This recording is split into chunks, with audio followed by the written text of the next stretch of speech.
Welcome to बेटा बेटी की पढ़ाई। एसिड बेस मेटल से कैसे रिएक्ट करते हैं, आज मैं आपको ये बताऊंगी कि एसिड और बेस जब मेटल से रिएक्ट करते हैं तो कैसे रिएक्ट करते हैं।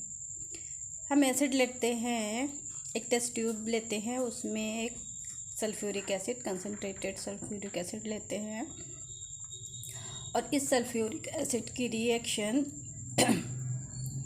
जब हम ये जो एसिड भाई साहब हैं H2SO4, इनकी रिएक्शन जब हम मेटल यानी कि जिंक ग्रेन्यूल से करवाते हैं। मेटल इसमें क्या है, जिंक ग्रेन्यूल्स इसमें मेटल है, तो इसमें जो है जिंक ग्रेन्यूल भाई साहब जब एसिड के साथ रिएक्ट करते हैं तो ये भाई साहब क्या करते हैं, ये जिंक ग्रेन्यूल गोल गोल से होते हैं, जिंक के ग्रेन्यूल्स। और तब क्या होता है कि जो हमारा बनता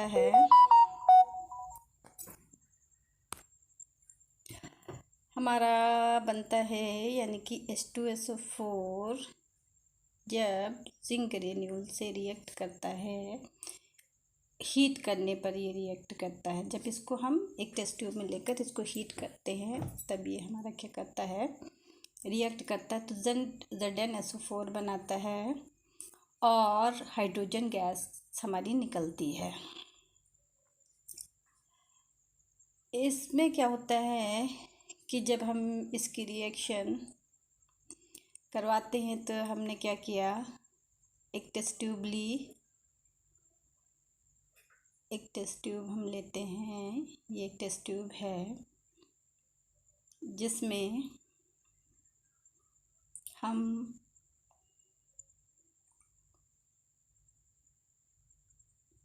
टेस्ट ट्यूब में कॉन्सनट्रेटेड H2SO4, ये जो हमारा एक एसिड है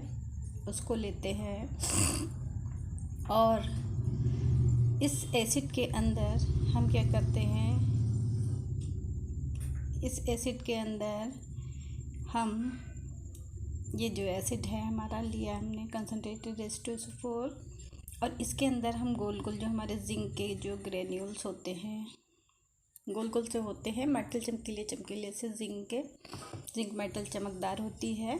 तो इसके जो जिंक के ग्रेन्यूल जब हम इस टेस्ट ट्यूब में डालते हैं, ये देखिए जिंक के ग्रेन्यूल्स हैं जो हम टेस्ट ट्यूब में डाल रहे हैं, तो जब रिएक्शन जब हमारी स्लो होती, धीरे धीरे रिएक्शन हमारी होती है, तो क्या होता है कि जो हमारे ये जो जिंक के जो ग्रेन्यूल्स होते हैं इन पर जो है ये जो हमने डाली है,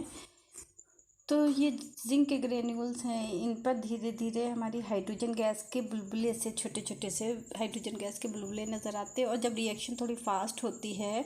तो एक पासिंग ट्यूब हम लगाकर इस हाइड्रोजन गैस को हम पासिंग ट्यूब से बाहर निकालते हैं और ये हाइड्रोजन गैस हमारी जब ज़्यादा मात्रा में बन जाती है, ज़्यादा क्वांटिटी में बन जाती है, तो ये हाइड्रोजन गैस पासिंग ट्यूब से बाहर आती है। और ये जो हाइड्रोजन गैस हमारी जब बाहर आती है तो इसके पास एक हम माचिस की तीली, जलती हुई माचिस की तीली अगर इस हाइड्रोजन गैस के करीब ले जाते हैं तो यह हाइड्रोजन गैस हमारी फायर के साथ जो है, माचिस की तीली के साथ पॉप साउंड के साथ हमारी जलती है। यानी हाइड्रोजन गैस जब जलती है तो हमारा कैसा साउंड होता है, पॉप साउंड होता है। और हमारा बहुत अच्छा सा पॉप साउंड सुनाई भी देता है। जब हम ये रिएक्शन करवाते हैं तो बहुत अच्छे से होती है ये रिएक्शन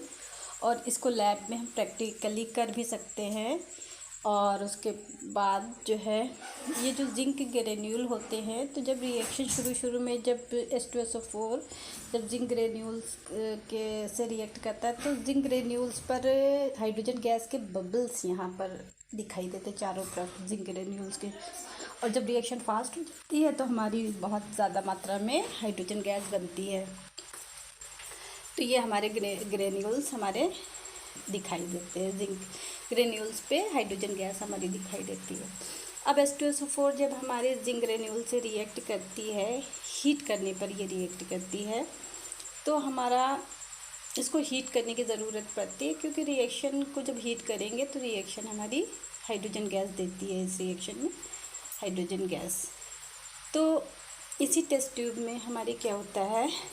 हमारा जब H2SO4 यानी कि हमारा जो एसिड है H2SO4 एसिड, यहाँ पर हम दूसरा भी एसिड यूज़ कर सकते हैं कोई। तो जब H2SO4 एसिड हम जो है में रिएक्ट करता जिंक ग्रेन्यूल से, तो ZnSO4 बनता है, हाइड्रोजन गैस निकलती है। और ये रिएक्शन हमारी हमने पहले भी बताया कि हीट करने पर होती है।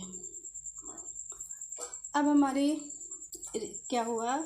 तो ये हाइड्रोजन गैस, यही हाइड्रोजन गैस हमें देखिए हीट का निशान हम ट्रायंगल से दिखाते हैं, ये हीट करने पर रिएक्शन होती है और यही हाइड्रोजन गैस